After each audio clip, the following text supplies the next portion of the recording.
Je vous propose de visiter un endroit un peu oublié de Huaï. C'est dommage parce que c'est très agréable pour une sortie familiale. Ça s'appelle officiellement marché flottant. En réalité, ça n'est pas vraiment un marché flottant puisqu'il n'y a pas de marchands sur des barques. Mais c'est un marché avec des bâtiments, des restaurants, des boutiques organisés autour d'un petit lac sur lequel, entre autres, on peut se promener en barque, on va le voir après. Nous y sommes allés un dimanche, il n'y avait pas grand monde, mais il y avait des musiciens. Et c'était assez agréable. On peut faire le tour de ce marché, le tour des bâtiments avec un petit train. Un petit train qui n'est pas de la toute première jeunesse. C'est assez impressionnant quand on est dedans. Ou bien on peut choisir l'option bateau.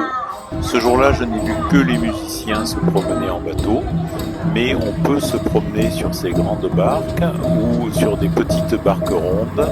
Il y a des gilets de sauvetage. Enfin, tout est prévu. Nous avons donc pris le train et même s'il ne va pas très vite, on a l'impression qu'il va dérailler à chaque embranchement. Parce qu'en plus, il y a des aiguillages. Alors, dans un premier temps, il fait le tour des bâtiments par l'extérieur. Ça n'a pas beaucoup d'intérêt visuel, mais c'est sympa, encore une fois, si on est là avec les enfants. Et puis ensuite, à un moment donné, il va se mettre à passer à l'intérieur des bâtiments. Donc, on va avoir une vue un peu plus sympathique.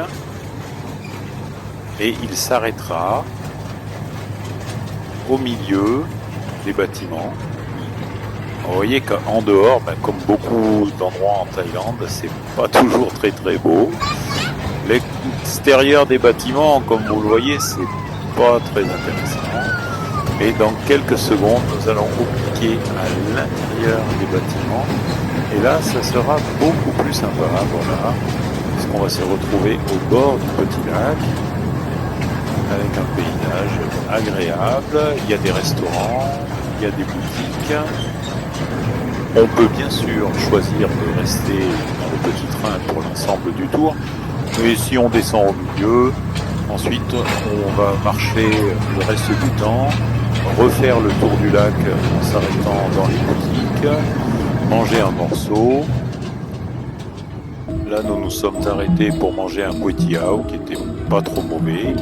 Voilà, l'arrêt intermédiaire du train est ici. Donc à partir de cet endroit-là, nous nous sommes promenés en regardant les boutiques et je dois dire que j'ai été agréablement surpris parce que il y a des boutiques traditionnelles avec des pantalons éléphants, des objets, des productions artisanales, mais il y a quelques articles assez originaux. Et notamment, je me suis acheté un super t-shirt avec un logo de Huayin, un t-shirt que je n'ai vu à aucun autre endroit dans la ville et qui est assez différent des t-shirts qu'on trouve par exemple au night market. C'est pas cher. Dans l'ensemble, tout ce qu'on trouve ici, c'est très bon marché.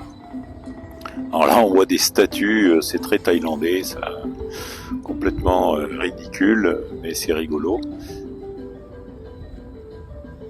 Et nous avons pu admirer ce petit lac. On peut s'arrêter dans ces kiosques-là, qui sont à disposition. Ce jour-là, il y avait un petit peu d'air, donc il faisait pas trop chaud. C'était plutôt agréable.